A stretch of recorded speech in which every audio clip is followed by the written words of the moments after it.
This evening's Dharma talk is titled The Vow Is a Donkey. The Vow. What's he going to say about that? The vow. And the vow is to be with all things. The third of the three pure precepts that we receive as when we formally enter into the path, the Soto Zen path, the Soto Zen Buddhist path. We receive and begin to observe a vow to be with all things. The other way of saying that is to save all beings, put other beings before yourself. This is practically impossible to do.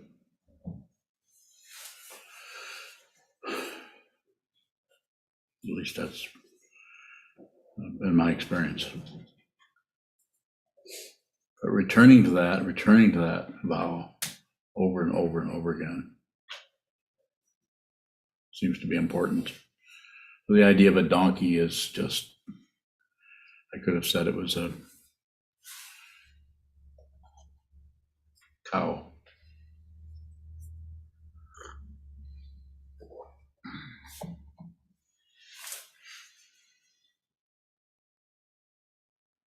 So the idea that is I am endeavoring to convey is it's like something that is moving. It's something you decide, you intend, and you're going to do that. But it's something that keeps falling off from, or keeps slipping out from under you. And the idea is to just get back on, return to that. It's not something you can particularly maintain.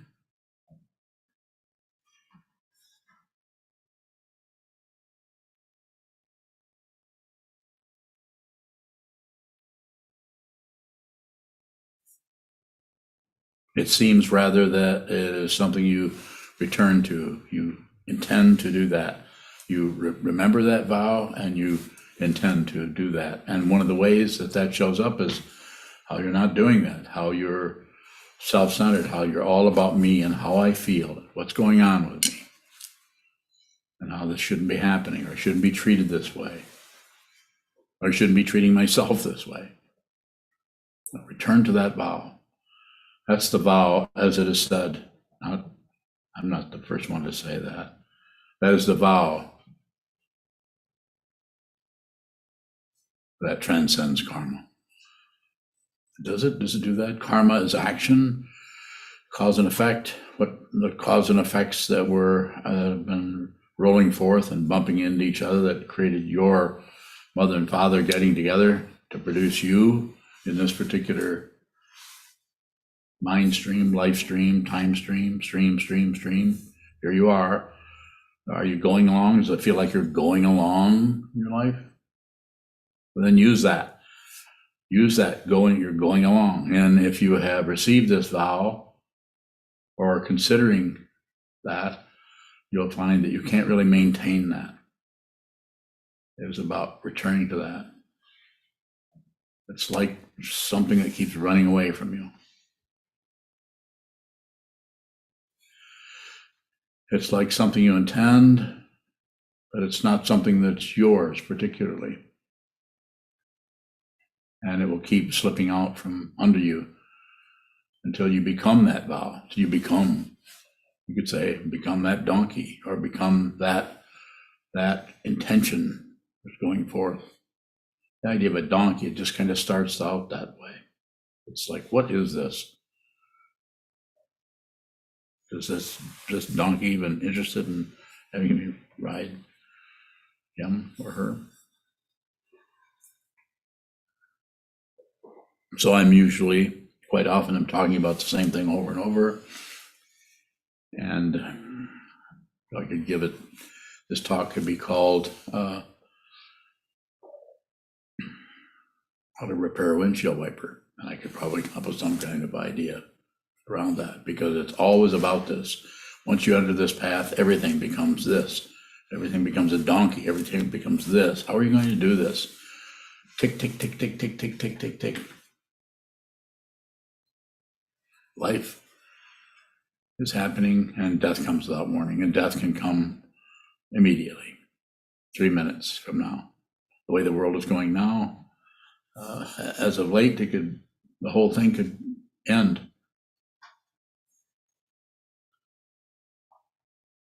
Go ahead. Sure, Bonnie. What is it to return? What is it to return to the vow if we're not trying to succeed at the vow? It's very similar. It's still watching that you're trying to succeed, watching that you're trying to do that. So it's about the attitude of the grasping mind. You get to see the whole thing that way. More? That's a good question. Shoto bowing.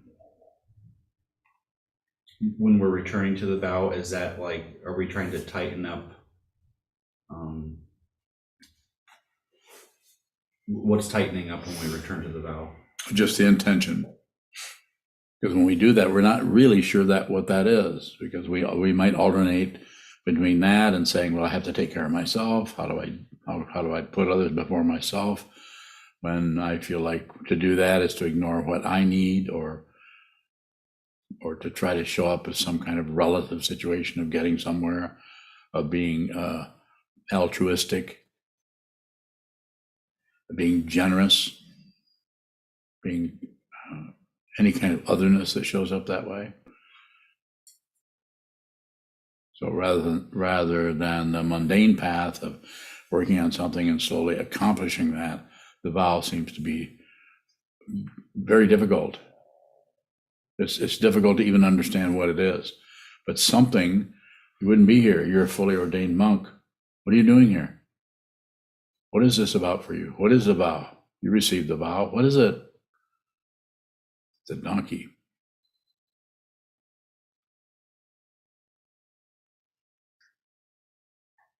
It's like something that's none of your business, but you made it your business. You're going to make this your business. You're going to do this. And the idea there is it's odd. You find yourself doing something that 20 years ago you thought you were on your way to becoming a tax accountant or an attorney, psychologist, or any number of things. But here you are living in a monastery in your situation and endeavoring through your practice, daily practice, of somewhere between, I would say, 20 and 30 hours of sitting meditation a week. Is that true?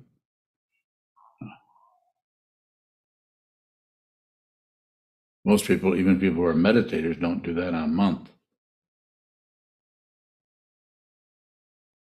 Is that you're doing better or you're not doing so good? No, it's all dependently risen. There's no particular cause or blame or credit given to anything. That whole situation is dependently arisen. That is very difficult to penetrate, to understand with the thinking process of the analytical, logical mind. Very difficult, because it always looks like that caused this is happening, and that caused it, or that has stopped happening, and this is what stopped it. We're constantly absorbed in, magnetized by, and in the clutches of cause and effect, relative truth. And when we begin, even the vow is a relative situation. We are going to do that. And so it's like riding a donkey. Seems perfect to me.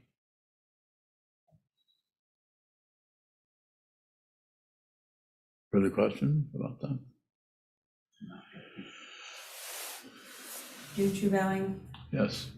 How do we return to the vow when we don't even want to try to put others before ourselves? You're wearing a Rakshu, aren't you? What's that Rakshu about? You have no idea at all?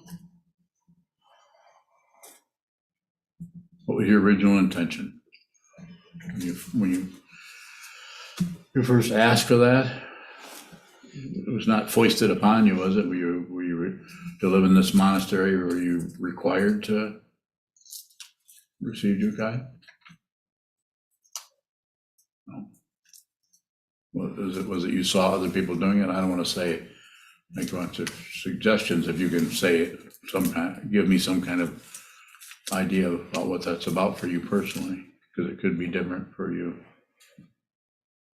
Seems like at one point I wanted to help others, but that, Now you don't? I don't know, it doesn't feel like lately I want to. Maybe you never have wanted to, and now you're just realizing that you have never wanted to do that.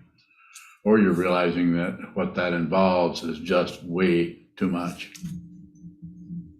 Am I close to what's going on? Maybe. That's something for you to contemplate. And I'll say it right here in front of the Sangha. You can always take that off and return it to your teacher. And the teacher will put that on a shelf somewhere and say, when you're ready to return to this vow, you can go through this again. You can receive that vow again. I think one person in our community has done that, brought the Raksha back, handed it to me. I no longer want you to be my teacher. I don't remember how they worded it. I received the Raksha back. We put it away. They came back a while later and wanted to retake the vow, which we did. What that person has done since is that's their business. It's so different with each person. You might hear that thing, but return to, it's just about a donkey. How does that apply at all? Or you might think, that's exactly how this feels to me. Have you thought about returning the vow to the teacher? Why not? Doesn't seem like I can. Okay. Donkey has long legs, too high up in the air. You have a broken ankle. So I follow what you're saying. I'm not mocking you. I'm just saying that there's something about this vow that transcends our lives. It started a long time ago. Transcends your personal life, and it just starts to take over. And eventually your whole life is about this. And it can feel empty. And it can feel painful because because of that vow, it just starts to take over. And I feel that it's different with each person, how that shows up.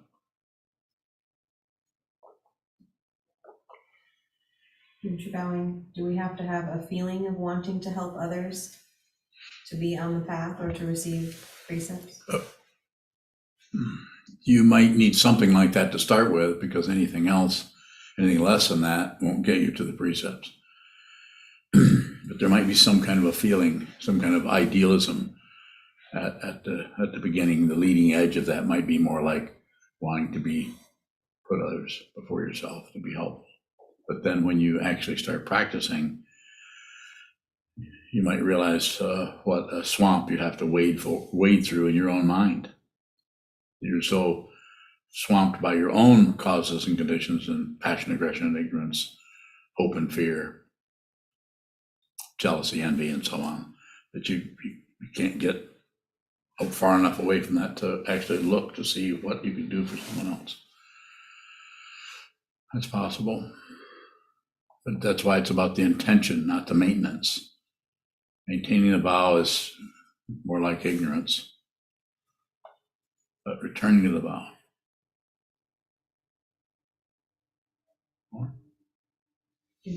What is the intention if it's unclear what the intention is here? How do we return to an intention if it's unclear?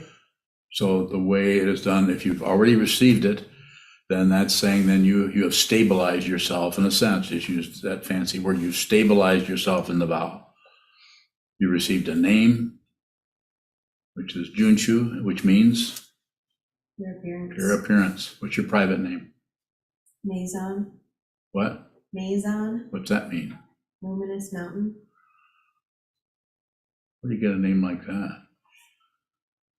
Who gave you that name? So that you could look to those names. Those names are meaningful for each person. What that basically is saying to you, that what you're looking for, you already are. You already are that. So perhaps what you think that's about and what that actually is, so much contrast there, this creates a lot of tension. Just be that situation.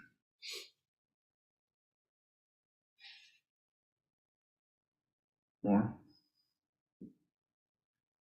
Pure appearance. What does purity mean? What does it mean that something is uncontaminated and is fundamentally pure and appears? Reflect on that.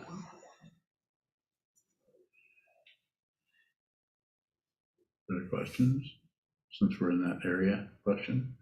Well, divine, my suspect is being a different direction. All right. Is a donkey in some way dependent origination?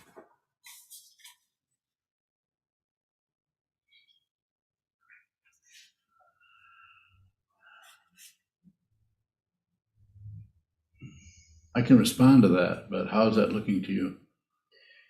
Seems like it is. How are you understanding dependent origination? All the causes and conditions that result in us, we have to ride that. Yeah, I would say that would be the case.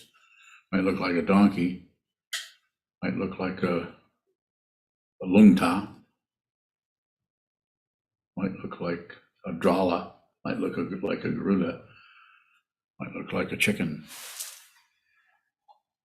But using some kind of image for your particular intention to see your true nature, your particular intention to realize the truth that the Buddha is pointing at, the Buddha pointed at, and the lineage holders down through the centuries have been pointing at.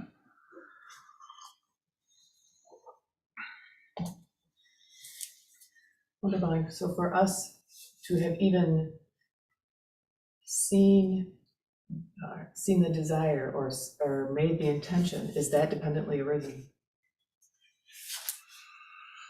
Sure. So is returning dependently arisen? Yes. There isn't anything that isn't dependently arisen. So, oh, divine, how then can we transcend our karma? Divine? By not agreeing with it, not opposing it, and not ignoring it. This liberates the consciousness. Just speak about it relatively. Don't hang on, don't let go, don't shut down. Passion, aggression, and ignorance is a simple way of saying it. How that is done with you in your karma and whatever's haunting you 3 hours away in the middle of the night that wakes you up, whatever you're concerned with, whatever particular element of your life is threatening you, getting in your way, causing problems, it's dependently arisen, but we take it personal. We think this would stop, then I would do better. And in some situations, if you've been doing this for a while, you might find that the negativity that is arising in your mind stream no longer has an apparent cause, that it's just negativity. You stop personalizing the whole thing. That doesn't mean it hurts any less. It might hurt more. Sometimes when that happens to some people, that area starts to show up, and instead of having a path or be able to speak to somebody who understands the nature of this, who's spent their life maybe looking at this, instead we go to somebody who is trying to stop the symptom, medicate, put something on it, something to cover up that might be called, if there's no cause, then we need to call it something, so we call it depression or anxiety or some kind of situation that's very, very negative. We can't find a reason, something to blame. So we put something into it, cover it up, deflate it, tint it another color with whatever kinds of chemicals or activity. More? So then when we fall off that donkey, getting back on is, or returning is dependently arisen.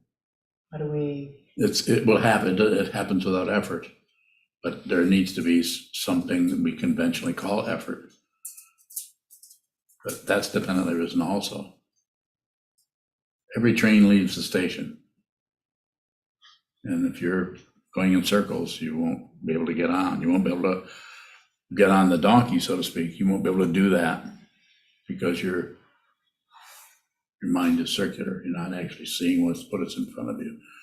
And if you've not received the vow, have never heard of the Buddha's Dharma, then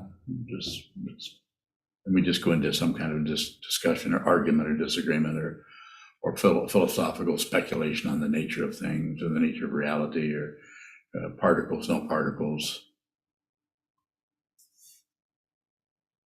But if you've stepped onto this path and you have begun to practice and you are observing the vow to be with all things, to save all beings, then for each person that will start to show up in the midst of this wilderness that is the mind stream. And you begin to see the incredible spaciousness of your mind. And so I'm just using the donkey. It could be almost anything. It could be a tree limb. I like donkeys. I've known a few. Yes. Question from Francisco in Alberta, Canada. Francisco. How is one to face a bully? I mean, the bullies in the world.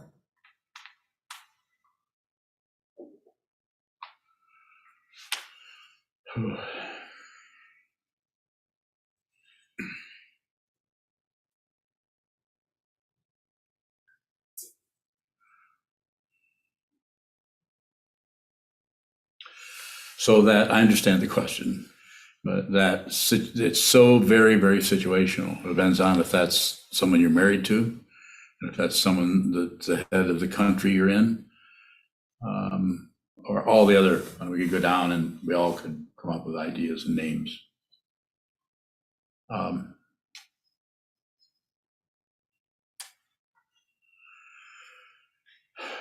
So I don't know how else to say this, but first face the bully in yourself.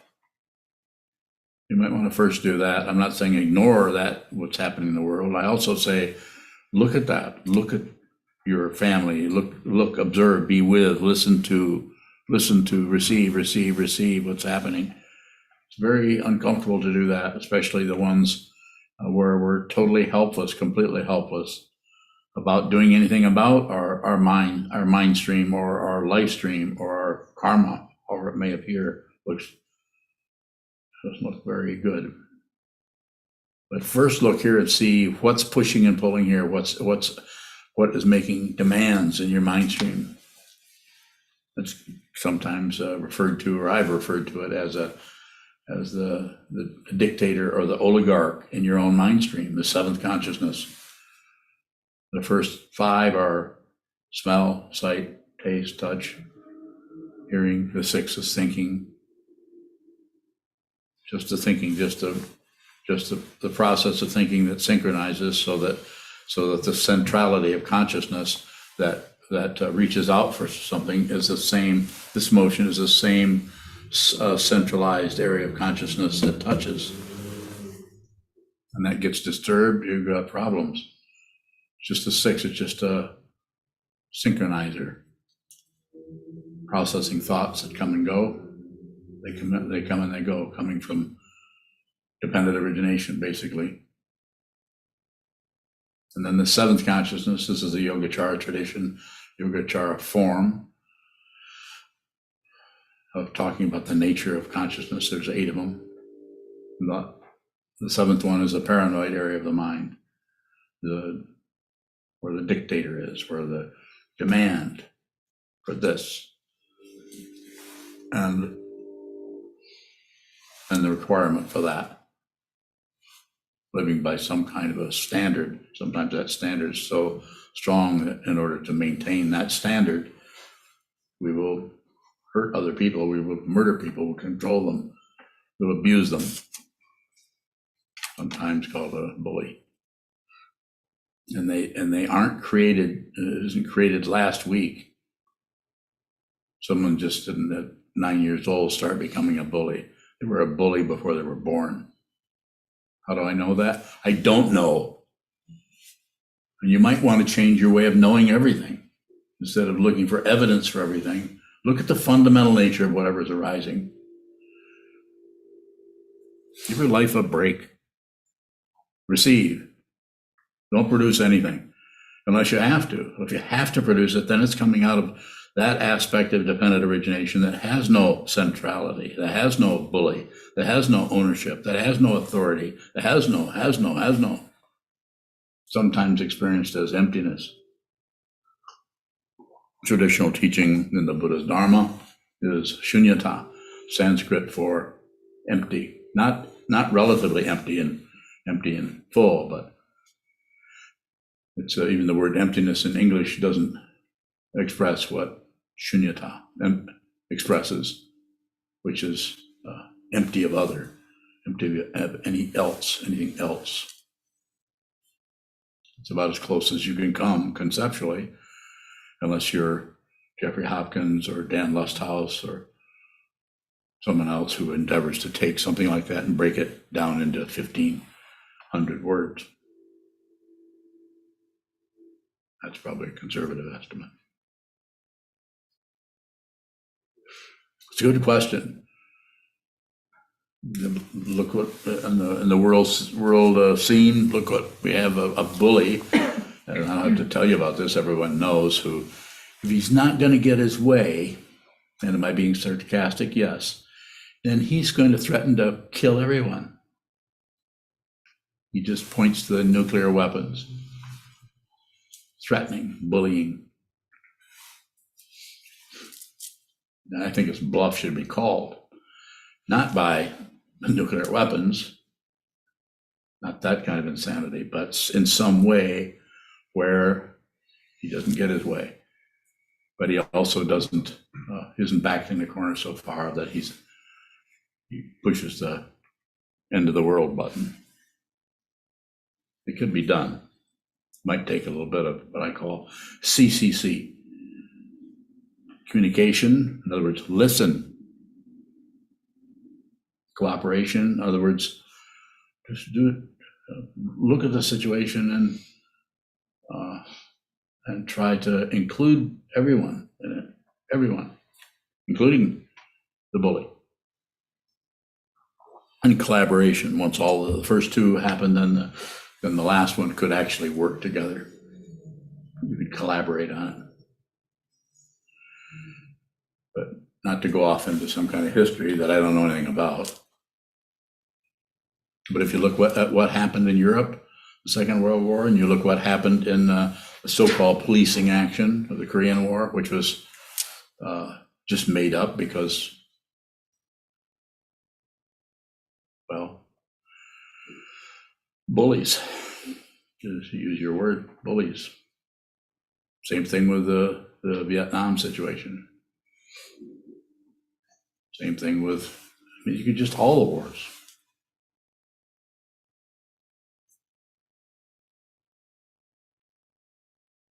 Difficult area to look into because it's so painful. Personally painful for me. My father was killed in the Second World War when he was 26. Yes. Shadow bowing. How do we work with that first C of communication when both people aren't interested in communicating?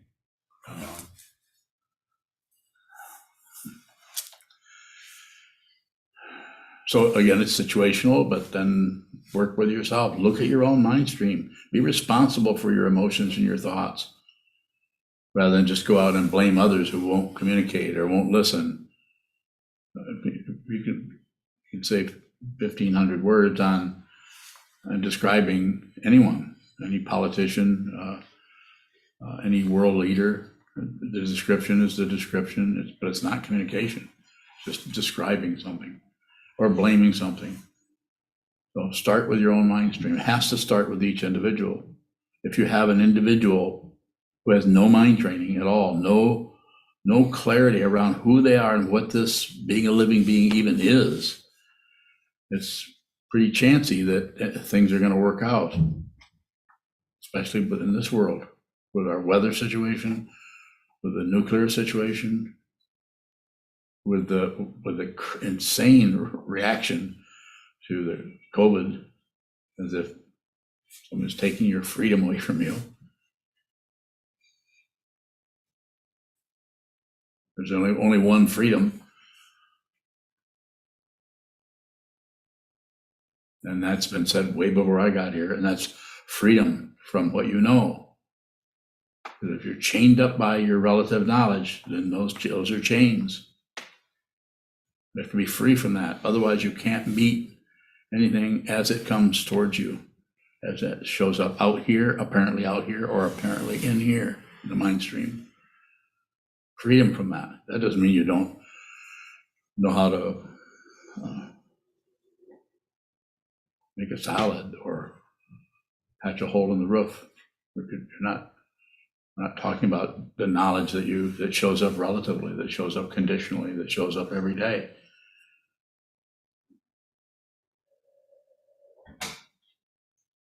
I think they said this in an old comedy skit. I think it's called the Firesign Theater. I may be wrong. If any of you people who are older than me, which there's got to be lots of people out there older than me, something called the Firesign Theater. Quite funny, especially if you're stoned. It was really funny.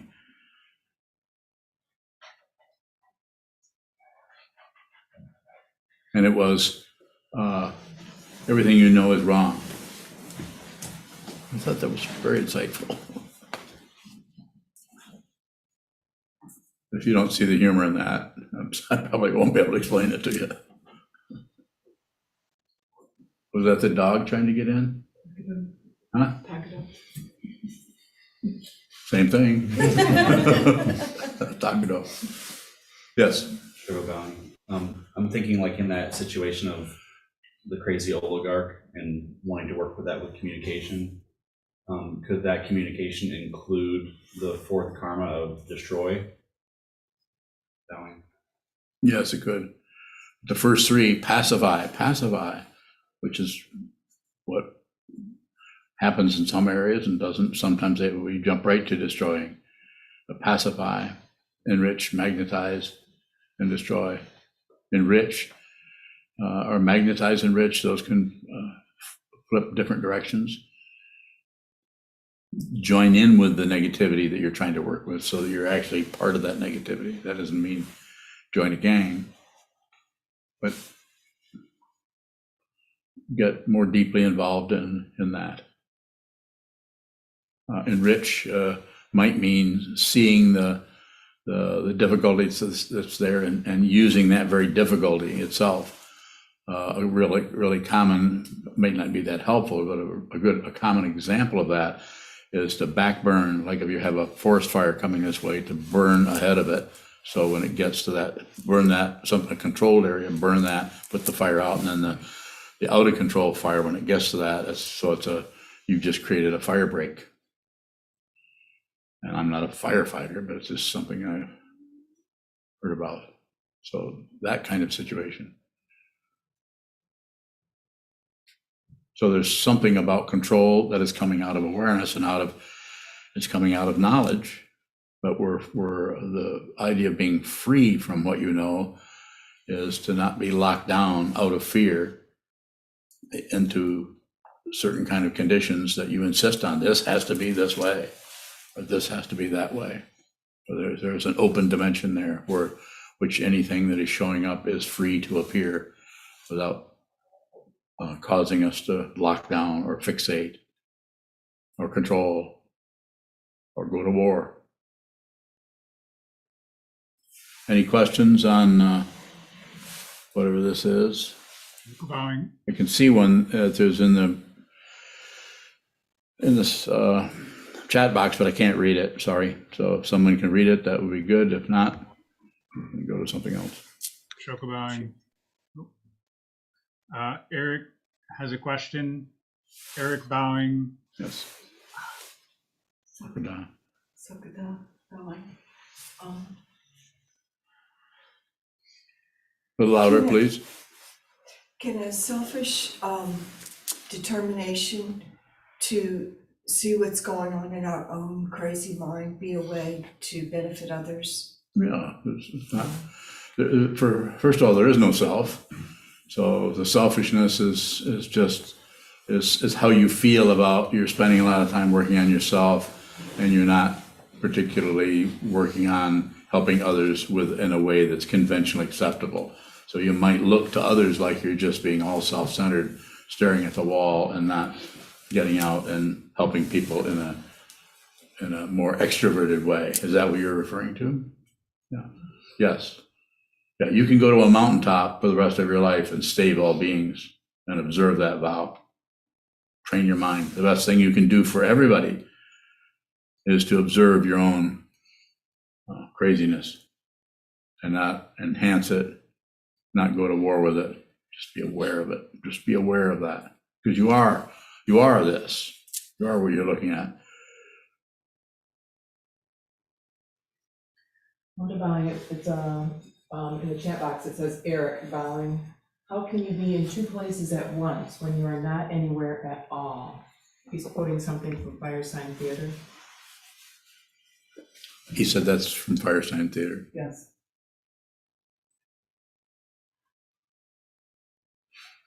I can't make much use of that because I don't understand it. Is that the title of the album? Further questions? When you're bowing, didn't you fall off a donkey? I did. I couldn't get back on and he ran. What was Anyway, the result of that falling off the donkey?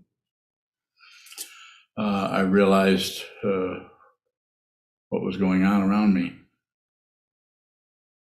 And in that case, that's a little bit different than what I'm talking about here, but it applies somewhat.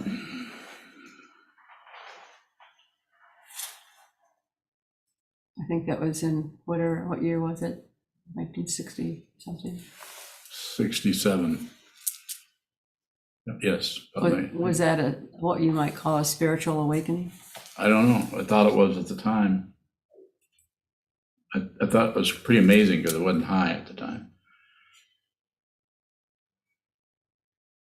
You know, usually in the 1960s, just about have to be using something, have any kind of awakening. Were you there then? You're not that old, are you? I wasn't where that donkey was, no. Oh. What's your question? When you're bowing, is something experiential like that of use on the spiritual path, bowing? It can be. When you're bowing, I think there's a word for it in Japanese called kensho, Yes. and you've spoken about that on occasions. Was that a kensho for you? Mm-hmm. So That was about 6 years before I started meditating, before I met my teacher. I think you also say that's not something to cling to necessarily. It's like anything that occurs. If anything that occurs is going to go away, the very nature of appearance is disappearance, unless it's pure appearance. Anything that shows up, relatively shows up, can't last. So therefore, if you suddenly think you're enlightened, which I think I might have thought for half an hour or so, it will go away. It will fade, because it's a relative situation, and relative actual awakening is something you uncover it, and you see that it's always been that way. It's always been the jewel in the lotus. It's always been the Buddha in the palm of your hand. It's always been the heart of the Buddha, always. This is whether someone blows up the world or not. You could say you've moved beyond, but not actually. You have actually never been separate from beyond. Have to realize it, and it can be extremely difficult, challenging, confusing, and without an incredible structure as the Buddha's teaching of the three jewels, the Buddha, the Dharma, the Sangha, and the teachings, especially the provisional teachings that help us stabilize our relative crazy mind long enough so there's a possibility of realizing, as Nagarjuna said 2,000 years ago, you may realize your true nature. My words, not his. You may not. Simply put, I would say that unlikely that you will realize your true nature before you pass from this particular lifetime, if you have no interest in it, and if you just are interested in material gain and not getting rid of material gain. I'm just saying that train your mind at the same time you're making a living or making money or enjoying yourself, or you don't have to necessarily move to a monastery. Yes. When you're bowing, was there some teaching that you realized from that experience? From falling off a donkey.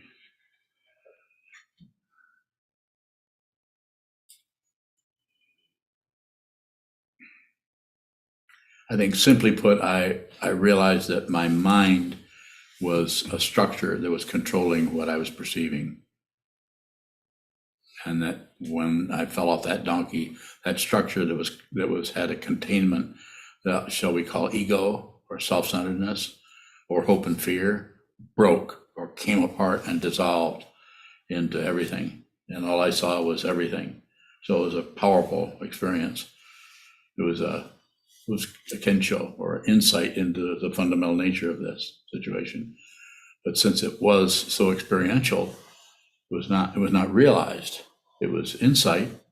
It was a flash of insight that had a little bit of duration, but it closed back down again because of the grasping mind. Instead of seeing it, and instead we start covering it up because of what? We want to keep it. We want to possess it. We want to own the territoriality, wants to own the wisdom or own the perception of that. This is why on occasion people get addicted to lysergic acid diethylamide 25, because not many do, but some people who can stand the terror of that particular mind-opening drug. Kind of like that. It's an entry into just a completely wild and crazy situation where anything is possible, or the perception of anything is possible.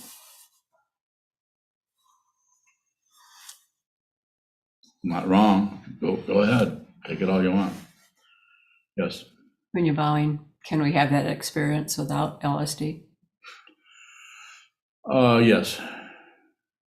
But it won't be experiential. And so in order for it to be an experience, you have to have an experiencer. And that's the situation when that kind of a insight or that kind of a kensho, there's still someone there who's having the experience. And that identity is more important than what happens in the experience, because it's something else. It's other. And reality is empty of other. So if that realization is happening to someone who has no mind training, who's not seen the complete unreality of ego or narcissism or the self-centeredness, the greediness of that aspect of consciousness, the warfare there and the wish to shut down and close things off, to stay in one's cocoon. But if you realize what that is, then you are that. You don't merge with it. You see that you've never been separate from it. It's a realization. And so therefore, if that non-occurrence occurs, it's a very ordinary. It might have a big flash or a big contrast for a while, but the contrast goes away. And you just see what this is. And you see that you're not separate from that which you're talking to. And you're not separate from that which is listening to you, or to which you are listening to.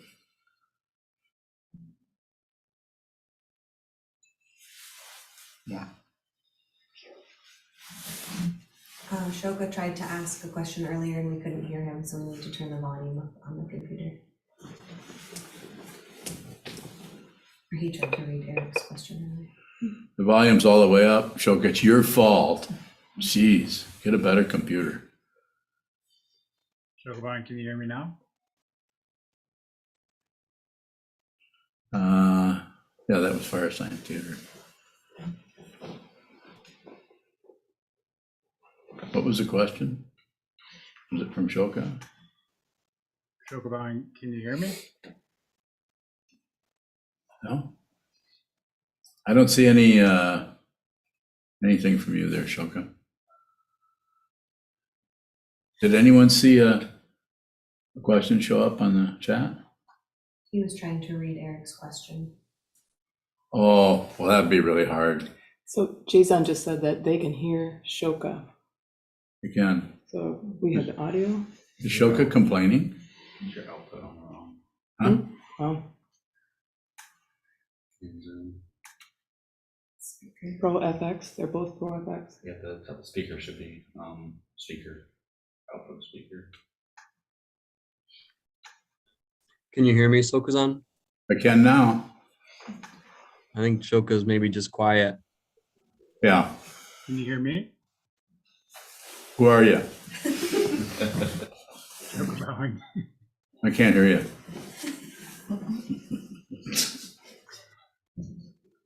Go ahead. Have a question? No, I was just going to read Eric's question, but I didn't know if the sound was off in case someone else wanted to ask a question. Well, now the sound is on. If any of you had questions about donkeys, Jessica Bowing. go ahead, Jessica.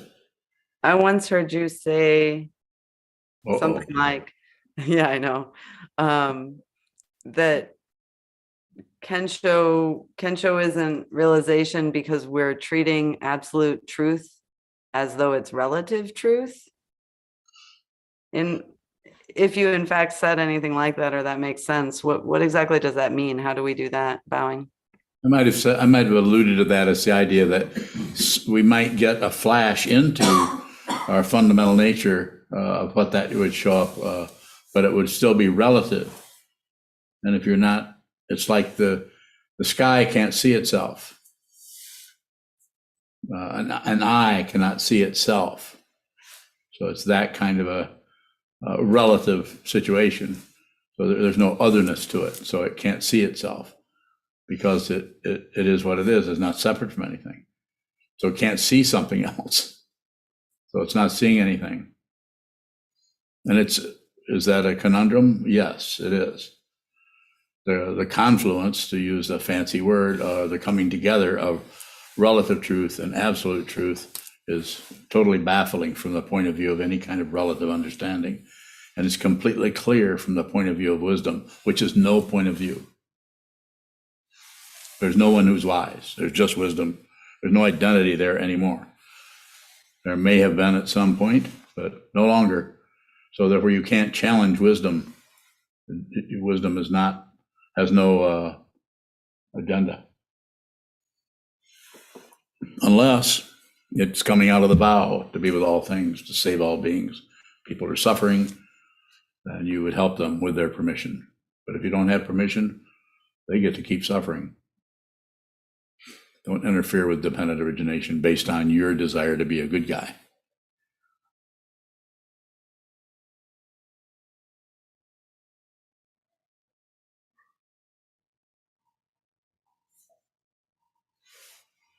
A question from Thomas in Kentucky. Thomas, Any advice or experience with a racing mind ramping up and inducing panic? Sometimes when I'm too conscious of my thoughts, they run wild. not knowing for sure what the whole picture, Tom, with you and your practice, I would just say, generally speaking, and in particular, I would say sit more sitting, because I don't think they're ramping up and running wild is going to happen too much on the cushion, maybe some. Generally, it's just in post-meditation or everyday life. This is how we train ourselves, is to sit down and sharpen the blade of awareness. So when you get up off the cushion and go into your life, I've said this thousands of times probably, that you are seeing what's actually there rather than your projection about it that is propelled by hope and fear, propelled by fear of something too foreign, or fear of not getting something the way you want it, or hope that something will be a lot more or a lot better than what it actually is. Sharpen that blade. It's not actually a blade, and you're not actually sharpening. What you are doing is you're prioritizing. It's like prioritizing the sky rather than the clouds that are in it. Like, oh, this is a really good cloud. We need better clouds. Let's all work together to get better clouds. Not going to work. That's like saying you're going to control weather. The fancy name for those people are called meteorologists. They don't have any say-so about anything. And most of the time they're wrong. You ever notice that, how weather people are quite often not correct? And then they have a bunch of reasons why. Like, what would be a reason that a meteorologist would make a mistake? What? Because the president said so. I'm not going to repeat that one. Unyo's swearing again. It's probably true, though. You guys didn't hear that, did you? No. Good. So where are we? Any further questions?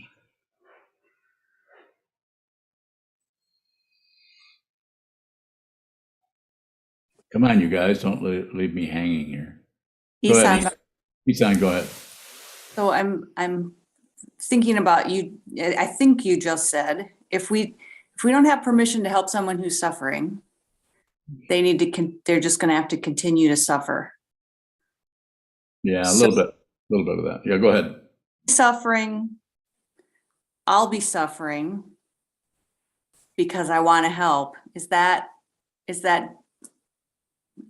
then that's being with all things, being with their suffering, being with my suffering, about their suffering. You could say that. I don't know if it actually winds up in that kind of tight of a knot, but it is. It's your suffering, my suffering. We're all suffering. Some people are clamped down on it, and some people are just freely, openly receiving all of that difficulty.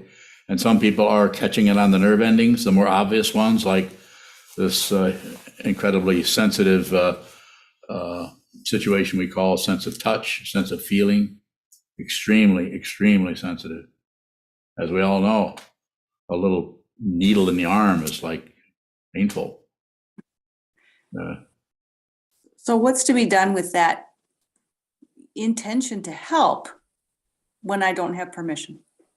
It's about, thank you. It's about the intention. It's about the intention. The intention transcends this world, transcends karma. And that means that the intention is there. That way, when someone shows up in your mind stream, your life stream, your living room, your backyard, your tennis court, your workplace, your country, your city, your state, when someone shows up, turns to you and needs your help, you're ready to help them. The intention is already in place, and it can function in any area. It can function in the relative situation of a broken arm, and it can show up in things that are more subtle, like just listening to someone, hearing what they have to say. Even what they're saying may be not so agreeable or maybe confusing, but listening is so important. Receive rather than produce. And then if you really truly receive, then you can produce something like a tourniquet, for instance. But you see what that is. It's very obvious what that is. Relative truth. And we get hooked on right and wrong. I can fix it, I can't fix it. Or that obvious kind of situation. And as it moves away from the obvious thing like a broken arm into things like what's happening in your bloodstream, what's happening in your heart, what's happening in your mind, it gets more and more rarefied. It's like going from a chunk of granite up to, as I've said before, into smoke coming from an incense stick. They're both phenomena, but they're functioning in two very much different levels, different vibrations, different densities. And it keeps on going after the incense. Beyond that keeps going and going right into the intermediate state, or sometimes called the spirit realm. And does it go on from there? Yes, it goes on until there isn't anything. How do I know? I don't know. I'm just kind of guessing at it. So it sounds like then we're being asked to wait and live in that tension until there's permission. Yep. Yep. Yep, that's it. Just wait. In other words, another word for wait is meditation. Sit down and wait. Mm. But you're not really waiting for something. You're just holding still and you're watching what keeps chattering away or what slows down. You watch it slow down. You watch it speed up. You watch it get dark. You watch it get light. You watch it come together. You watch it separate. You watch it twist up into knots. You watch it unravel itself and flow. Just observe, just observe, just observe. Train your mind. See it yourself. You don't have to be a Buddhist. Thank you. Welcome. Very helpful.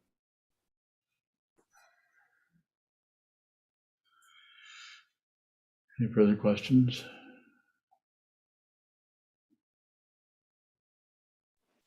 Bowing.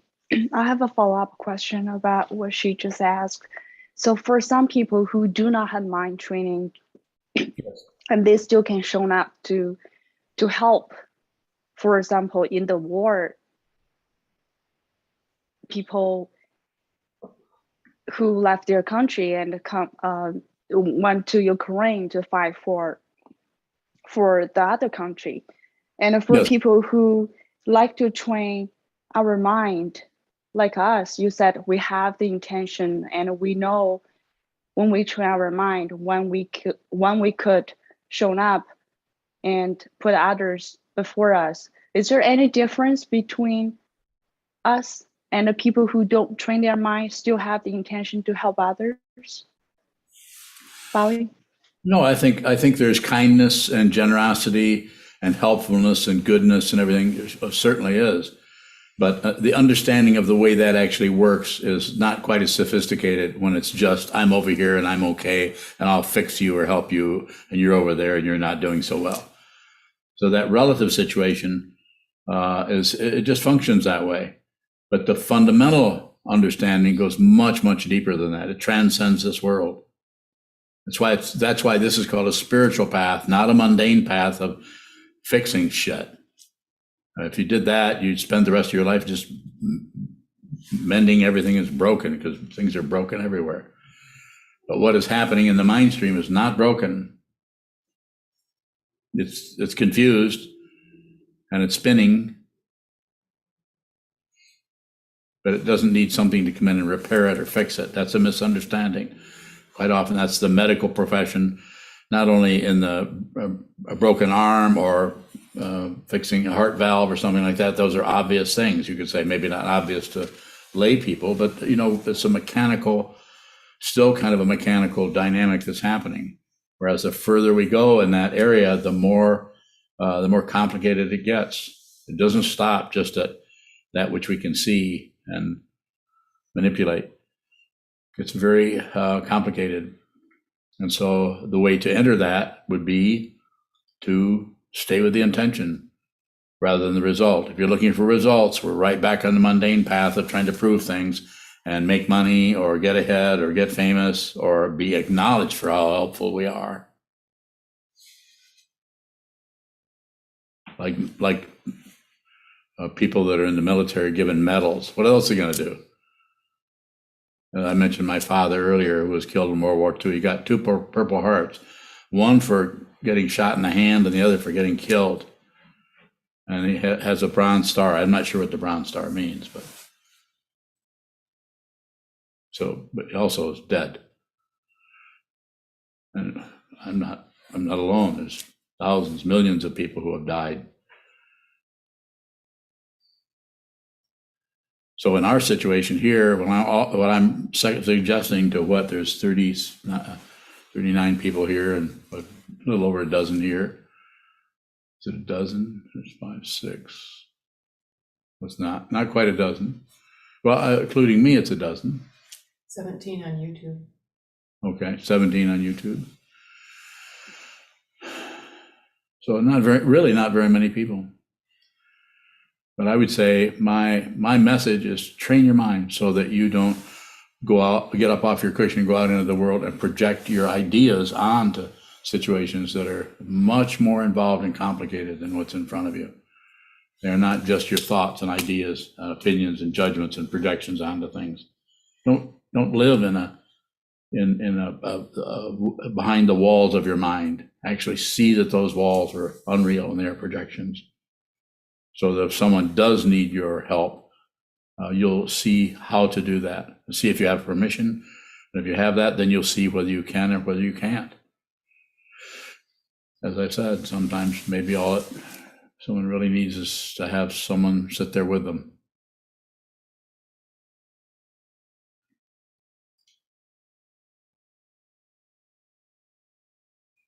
Further questions?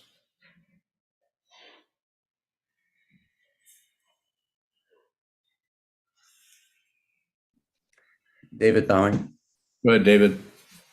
Is you talking about receiving permission? Is that always necessarily verbal permission? Bowing. Well, no. I don't want to take that to extremes. I mean, if somebody is somebody's on somebody's on a skateboard and is going down the sidewalk right in front of you and hits something on the sidewalk and falls on their knees on cement, you don't say, do I have my permission? Do I have permission to help you? No, you go over and immediately they'll let you know right away, okay, I've had enough. I don't need your help. Just like if someone is knocked out or someone is in a car wreck, you just look at the situation, you get permission situationally, just help them. Of course you would. You would say, if you needed to get into the intellection around that, you would say, well, if I was in this situation, wouldn't I want help? Yep, I probably would. So you would just help. I'm speaking more of areas where someone is having difficulty with something and we have some kind of advice for them. Might want to wait a while and see it, because the advice where there's no one on the other end receiving it, it just creates more tension. It's not helpful, even though you might walk away thinking, well, I tried to help, but they wouldn't listen to me. Like you're always right about everything. Not you, David. I know you're fine.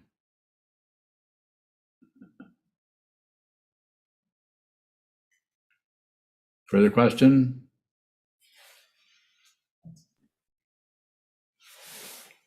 A question from Udi in Connecticut. Udi in Connecticut. Even though it can't be relatively grasped, can using relative inquiries about the absolute be helpful in supporting our actual true recognition of what we are? It's something that's going on a lot of scholarship in that area. So to some extent, but it's very, I'm biased in this area, and that comes from seeing that this has to be seen, not just thought about, not just analyzed and some of that, all that logic is valuable and helpful. We should do that too. But we should also spend some time emphasizing the sky instead of just the shape of the clouds or the amount of lightning, or just to use that particular metaphor. The sky is not something. It's the space in which things show up, including everything. Anything that shows up in space. The sky, what the sky is right in the room that you're in. It's a relative emptiness.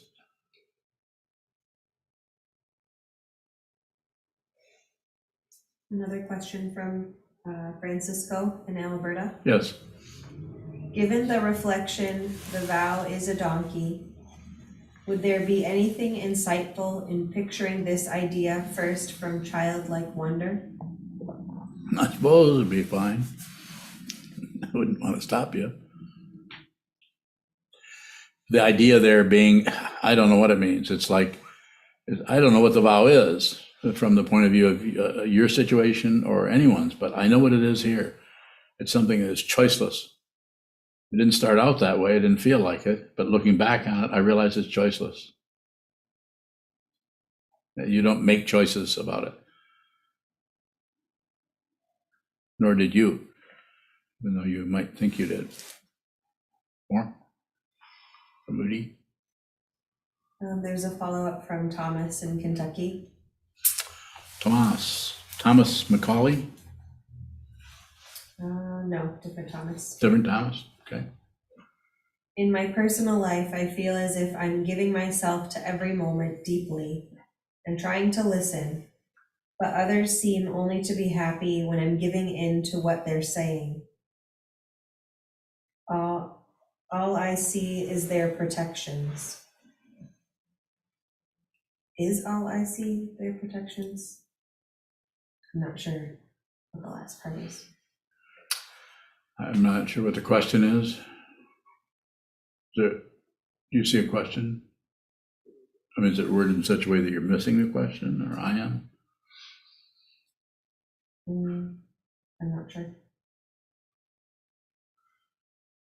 Well, as the existentialist Jean-Paul Sartre said in a statement somewhere, hell, Hell, hell is other people.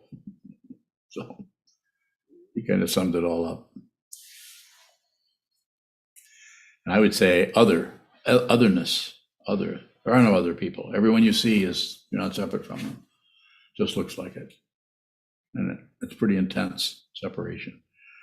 It's so intense that that's why we have all these wars. So because people don't look at who they are, what this is, see what it is. So you don't get your identity or who you are, what this is from your society or your culture or your religion, including Buddhism. You get your identity from anything. You see what it is. You find out who you are. But no doubt, if you see who you are, you'll have no doubts. You won't need any proof. This doesn't mean that you're suddenly going to stop having any trouble or no longer have headaches. So as long as there's a relative situation here that consciousness is showing up in, there's still going to be a singularity called a human form.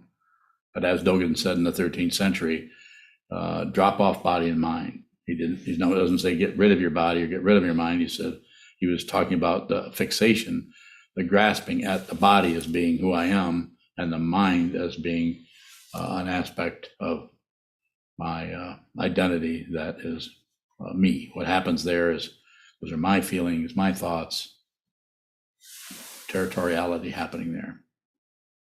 And the way we drop that off is to look at the way we're clinging to the body as me and clinging to the mind as me and my stuff, my ideas, my fear, my terror. Materialism, spiritual materialism, material materialism, psychological materialism. I thought you were raising your hand, but it was your foot.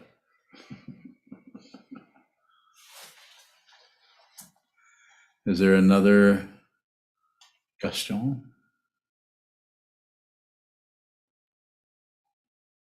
Okay, we can close.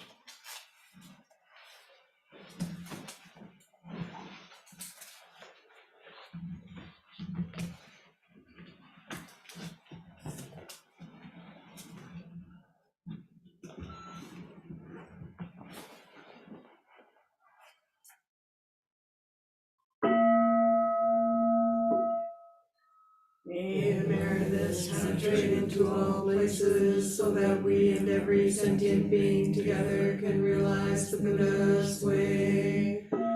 Ji-ho san shi shi-fu, shi-son bu-sa mo-ko-sa.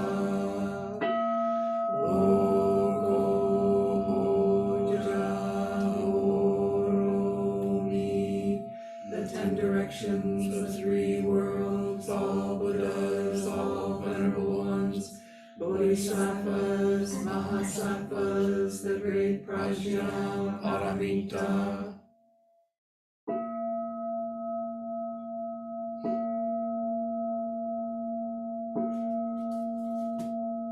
Buddhas and Bodhisattvas of the 10 directions and the 3 times, please hear us. Please come down out of the light and protect Sokokoji Buddhist Temple Monastery, our Sangha, families, friends, and visitors. Heal everyone who is unhappy, sick, or suffering, and fill them with light.